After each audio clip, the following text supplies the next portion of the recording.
You work hard to make your yard beautiful by day, but surprisingly, many of us don't even think about making it just as nice at night. So we've got some great ideas that can make your yard and outdoor living spaces beautiful and safe from dusk to dawn with landscape lighting. The results will really make your yard stand out in your neighborhood. Not only is landscape lighting simple to install, it's inexpensive to operate. You can use spotlights to highlight small areas and floodlights to cover a wide general area. Lowe's has many types and styles of fixtures that can really transform your landscape. Like entrance lights that illuminate walkways and driveways, path lights that softly accent the way, dramatic uplights to highlight trees and statues, and hidden well lights that dramatically accent trees, shrubbery, and buildings. Outdoor deck or patio lights to accent railings, brick lights that highlight steps. Now it's time to formalize your plan. So sketch out a bird's eye view of your yard, including all of its key features: trees, walls, drives, walkways, outdoor patio, decks, or gardens. Oh, and here's a good way to test where your light should go. With the help of a friend, use flashlights that have both spot and floodlight settings, and shine them where you think you want to install your lights. What type of lighting looks best in each location? What angle enhances the area? Or will the light shine through the neighbor's window? So once you've figured out where you want the lights, add them to your sketch.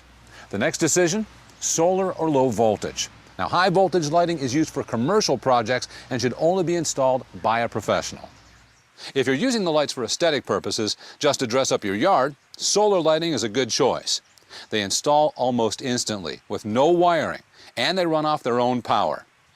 But if safety and security are important, then low voltage lighting might be a better choice. They're brighter, and their performance doesn't depend on how much sunlight they've stored. Now, a good DIY project and the simplest low voltage option is installing a lighting kit. Now, these kits usually contain anywhere from 6 to 12 lights and all of the electrical cables, connectors, and controls necessary to install them. You'll find a wide variety of sizes and styles at Lowe's. Now, if your plan is more elaborate, you can buy all the components separately and assemble your own custom lighting solution. Before we begin, let's talk about safety. If you're not confident working with electricity, contact a professional. Now, it's not mandatory to bury low voltage cable, but you will need to in places where you can't cover it with mulch, tree bark, or pine straw. And keep in mind you don't want exposed wires where someone could trip on them or cut them with a mower. You also don't want exposed wires where children can have access to them.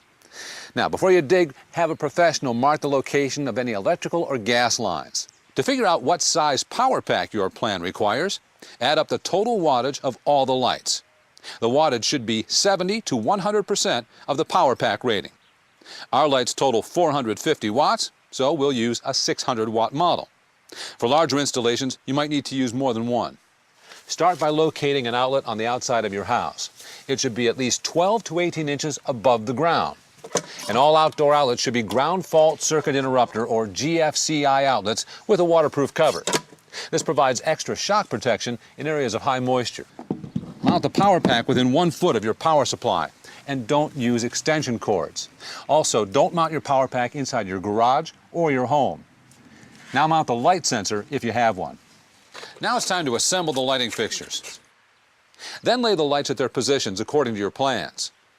Beginning at the control box, use a flat blade shovel or an edger to cut a narrow trench up to 3 inches deep along the cable path. And make a perpendicular slit where each light fixture is going to be located. And lay out your cable.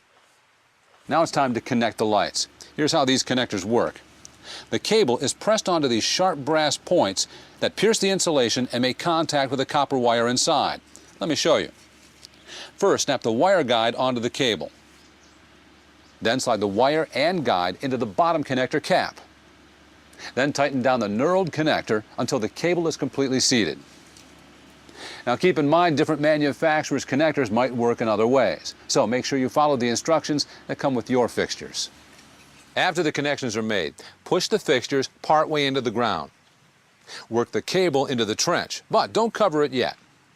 Now, following the manufacturer's instructions, connect the cable to the power pack.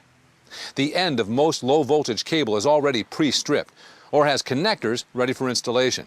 If not, you'll need to strip about 3/4 of an inch of the insulation off the ends of the 2 wires and connect them to the terminal screws.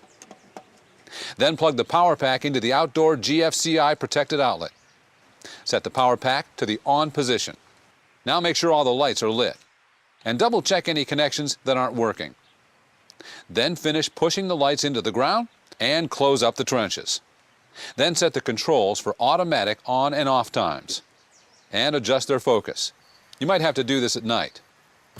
Then sit back and enjoy your dramatic new nighttime landscaping.